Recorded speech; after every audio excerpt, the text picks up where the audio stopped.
पुराने ज़माने की बात है, जब भारत में गुरु शिष्य परंपरा हुआ करती थी। उन दिनों बच्चे गुरुकुल में रहकर ही शिक्षित हुआ करते थे। अक्सर इन गुरुकुलों में हफ्ते में एक आध बार प्रश्नोत्तर सेशन भी हुआ करता था।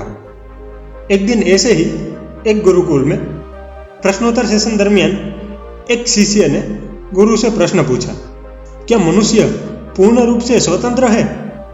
गुरु ने कहा, हाँ। यह सुनकर दूसरे शिष्य ने भी सवाल पूछा, क्या मनुष्य बंधा हुआ भी है? गुरु ने कहा, हाँ। जब करीब 12 शिष्य उस गुरुकुल में पढ़ रहे थे, सबके सब पूरी तरह चौंक गए। गुरु मनुष्य स्वतंत्र है उसमें भी हाँ कह रहे थे, और बंधन में है उसमें भी हाँ कह रहे थे। सो एक तीसरे शिष्य ने इस बात का रहस्य जानना चाहा। गुरु ने तुरंत ही हंसते हुए उसी शिष्य को ऊपर बुलवाया, फिर उसको सब शिष्यों के सामने खड़ा होने को कहा। जैसे ही वो खड़ा हो गया, गुरु ने अगली आज्ञा दी, तुम्हारा एक पांव ऊपर कर दो। शिष्य ने दायां पैर ऊपर कर दिया। गुरु ने चंद सेकंड बाद ही दूसरी आज्ञा दी, अब तुम्हारा दूसरा पैर ऊपर करो।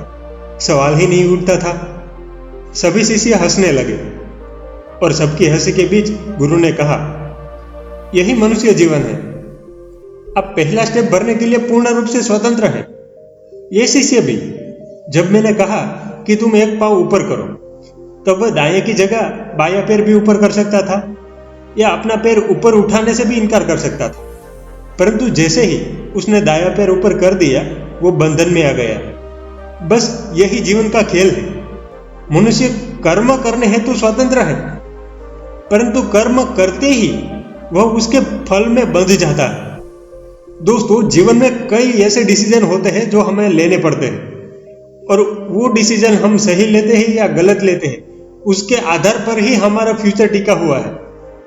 चाहे वो एजुकेशनल डिसीजन हो, फाइनेंशियल हो, या फिर शादी करने का ही क्यों ना हो, आपके लिए हुए एक डिसीजन से आपका पूरा फ्यूचर बदल सकता है। तो आप जो भी डिसीजन लो, जरा सोच समझ कर लीजिए।